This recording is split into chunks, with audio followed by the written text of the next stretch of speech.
Hello students, welcome back to DMS online video classes. Okay, today we are going to see last topic of the first module.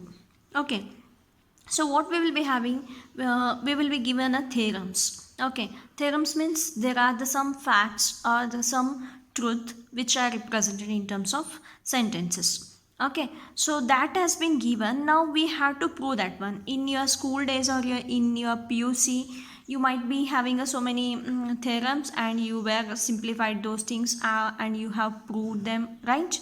Now here also there is a specification. What is a specification? We have to prove them using these three methods only. In examination, either he may give a by direct method or he may tell a then by contrapositive method. Then next one is proof by contradiction. So in examination they may ask anyone or they may not ask, just they say give a sentence and they'll ask you to prove that one. Okay, so usually if it is only one method, it can be through 4 marks, or if all three are asked, it may carry 8 marks or 9 marks. Maximum 8 marks, but minimum 4 marks or 3 marks also it is been asked. Okay, so let us see how to simplify them. Okay,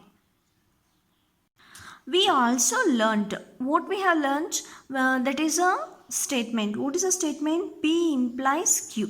Okay, so when P implies Q is there, what we are going to do is contrapositive. If I found, I'll get P implies Q, which is logically equivalent to negation of Q implies negation of P. This one we already simplified using a truth table and verified, and we came to know they are logically equivalent. Now we are going to do same thing. And third one is proof by contradiction. Proof by contradiction means contradiction you all already know.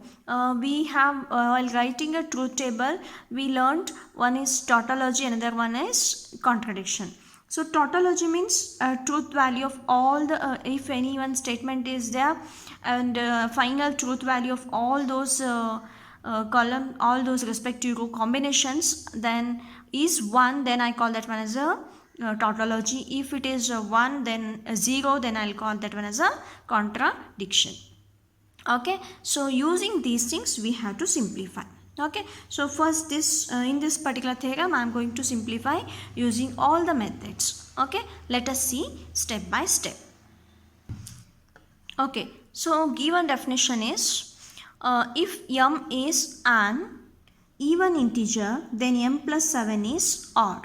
Okay, so what is being given? There is a variable m which is an even integer. If it is a even integer, then what is a sufficient condition? That is m plus 7 is odd. Means that even number we added with the 7, surely I will be getting as a odd. So let us check the values. Let us take some values. Okay, so yeah, let m equal to 2, then 2 plus 7 I'll get as a 9. Then I'll take m as 98. Then plus 7, how much I'll be getting? 98.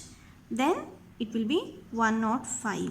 Okay, so this also I got odd number, this also I got as a odd number, right? So when it is a condition, we have to simplify that one using a truth value.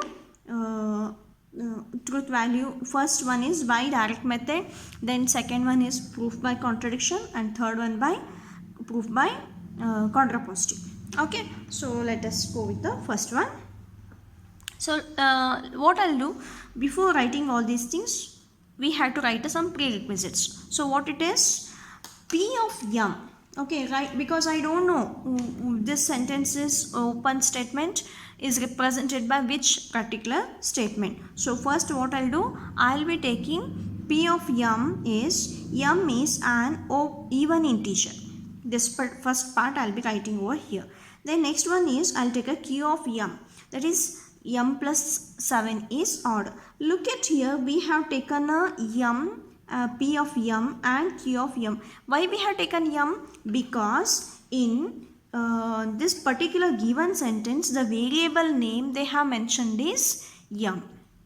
Okay, so I have taken that one. You can take x, y, z anything, but since he has been given that one, so let us take that one only. Then we'll go on. Now it is my, this particular sentence is representing open statement and this is also representing open statement. So when there is a no representation of for all condition or there is a for some, nothing is represented, simply sentence has been given, so it is understood it is going to represent a for all condition or for any combination. If I take a randomly, it must and should be valid one. Okay, so first one I'll take a by direct argument. Direct argument means these direct value only I'll be taking and I'll be representing. Since m is even, okay, so m, the value here I have taken is directly I have taken a 2, another case I have taken 98. But all the time these numbers only not there. So some may say I'm missing 4 or we have so many options. So to avoid anything is multiplied by 2, I'll be getting a surely even number. So m equal to 2a. So m equal to 2a for same integer, some integer a, then m plus 7 equal to 2a plus 7. So 2a is representing what? Even integer. So even integer according to the theorem is added by 7. So 2a plus 7 I'll be doing. So this is my equation, given equation, m plus 7 equal to 2a plus 1. I substituted in place of m this 2a. Okay, so 2a plus, I'll split now this 7 into 6 plus 1. So 2a plus 6, what I'll be getting? Okay, plus 1 I'll be getting. So what I'll do, I'll take this particular part. This part I'll take, since there is a 2 common, I'll take this 2 common. Okay, 2 common I have taken, left out is a, then this is plus 3. So I have taken this one, then what I'll be getting? I'll be left out with this 1. Okay, so now what I'll do, anything multiplied by 2 is surely this part I'm getting as a even number, then followed by plus 1 means surely I'll be getting as a odd number. So what I can say, since a plus 3 is an even integer, then m plus 7 is odd. Fine? Okay. Then we'll go with the second one. Second method, how we are using? We are using a contrapositive method. Okay. In second method, since I am going to use the proof by contrapositive method. Okay. So what is my sentence here? M is an even integer. This has to be made a negation. Okay. See here, p of m is an even integer. So according to p implies q is logical equivalent to negation of q implies negation of p. So this q comes here. So I'll take a m plus 7 is sufficient, from which was sufficient condition. I'll make that one as a negative. So it will be m plus 7 is not an odd number or m plus 7 is a even number I can take. Then second one is negation of p. I'll be taking m is not a even integer. Let us take a not even integer, and here m plus 7 is not a odd. So if we take, it will be easy for to recognize these values and all. Okay, fine. We'll go with the problem. Suppose that m plus 7 is odd. Okay, hence m is not even. Since what I am saying, the given it is m plus 7 is odd, they have given. But what I am going to assume now, m plus 7 is not odd. Means if it is not odd, means surely it is going to be even number. Okay, so once it is done, next what I'll be having, I'll represent that one is m plus 7 is even number, no? So 2 into b. So b can be any value. Okay, now let us find out this b value and m value for some integers b, and m I'll take this particular equation I'll take and I'll go solve for the m value. So this 2b minus 7 I'll take here. Okay, so this 7 if I take here, it will be minus 7. So 2b minus 8 plus 1. Why we want to do this one? Because what I want to prove is I want to take this one as a odd number. Okay, so let us take this minus 7 to minus 8 plus 1. So 2 is taken commonly, b minus 4 I'll be getting, then plus 1. So what I got, where b minus 4 is an integer, it might be even or it might be odd. Anything again multiplied with 2 will be surely getting even number. Then even number plus 1 is odd number. So hence what I can say, m is odd number. Right? Somehow I got a m is odd number. Means according to that, whatever assumption what we have done, that is the result follows because the statement of the form for all m, p of m implies q of m, which is and or it can be also logical equivalent to for all m, negation of q of m implies negation of p of m. Okay, so this is how we have to get the assumption. We have to make a contrapositive and we have to get it to the ecological equivalent values. Okay, then we'll go with the third one. In third one, what is being given?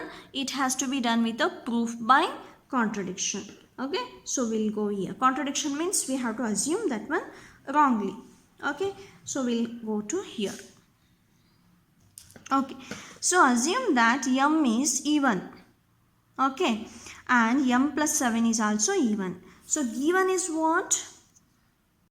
Given is m is even, whereas m plus 7 is odd number. So this part I will be assuming as a false. Okay, because p implies q, we are going to have, so in this condition, for this particular logical connectivity, so this condition 1 0, this particular combination I will be getting as a false. So what I'll do, I'll assume this particular part as a negative, that is q is false.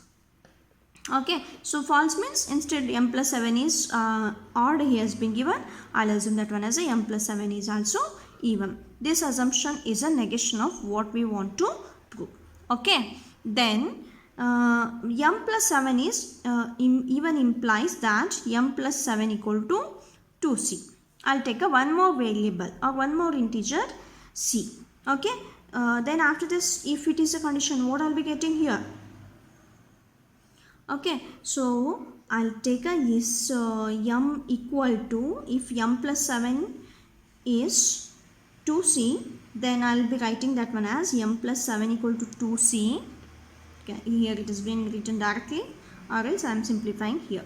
Okay, so m equal to 7, I'll shift here, 2c minus 7, then 2c minus 8 plus 1 I'll be getting as 2 common, c minus 4 plus 1 I'll be getting, right? Then after this, what I'll be getting? With c minus 4 and integer. C minus 4 and integer is, so m is odd. So what I got is, so it is contradiction, that is we started with the m is even and deduced to m is odd, which is impossible situation. Hence there is a no integer can be both even and odd. Therefore what we can say? We can say is the assumption what we have made is wrong. That is by proof by contradiction. Therefore given statement, that is m is even. If m is even, then m plus 7 is odd is going to be verified with the proof using 3 methods. So first one is, that is by direct method, second one by contrapositive method, and third one is contradiction method. Following, this is how we need to simplify. Thank you.